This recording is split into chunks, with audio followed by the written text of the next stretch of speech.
Op 16, 17 en 18 september staat er weer iets nieuws te gebeuren. Glue TV, live hier vanuit Amsterdam Tower.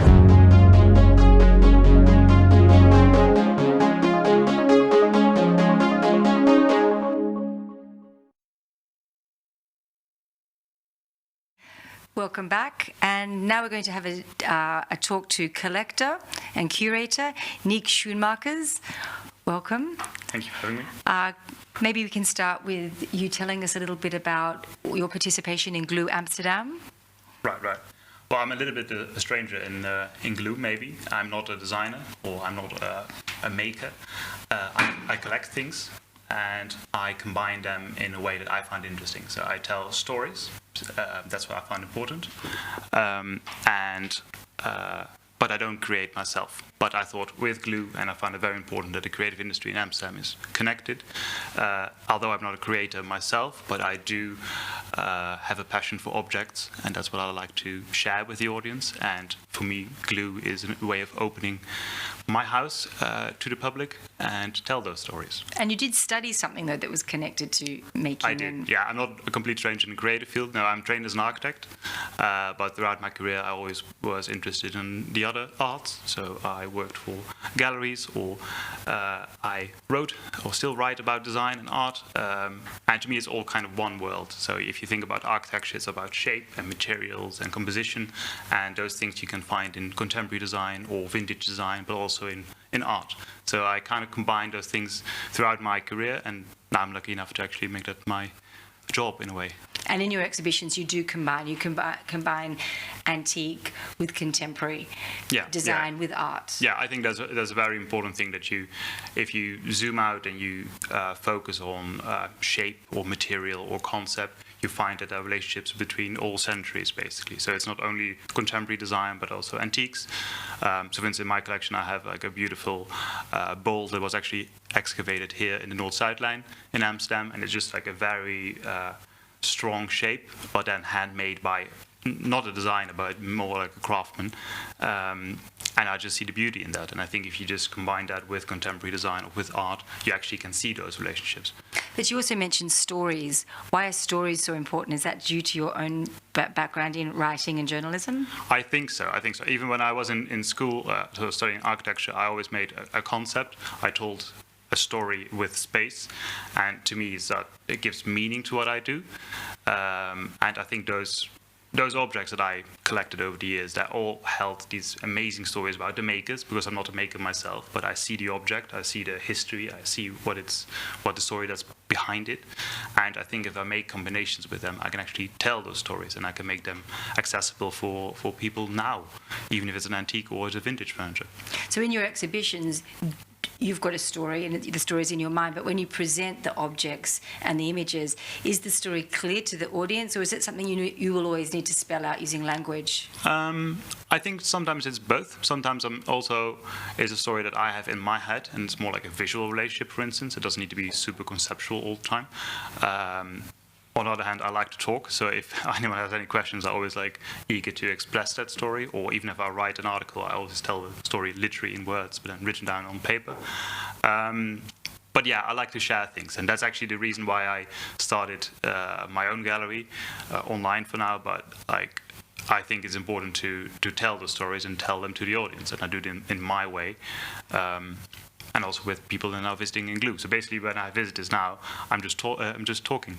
And yes, they can see an interesting object and they like it because what it is, because it's a functional object or it's an aesthetic object. But then if you look closer, or if you open up, and if I tell you the story, it actually becomes even more interesting, I think. Mm-hmm. Personal relations. Yeah. So I'm interested in the connection between your background in working in galleries, because you've worked at some of the most prominent galleries in the world, and now the fact that you have an online or a digital gallery. What is that? Is that just due only to practicalities? Yes and no. I think, obviously, I would like to have my space, because I think I can do amazing things if you have a space, using it as a platform or invite people over, do talks or do things, so actually you can engage with the audience.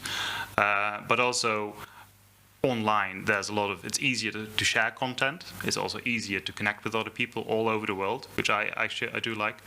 And but I think also within a gallery, it is you have functional objects that you want to see, you want to touch, you want to feel them. So I think there's also needs to be a physical presence, not only the digital one.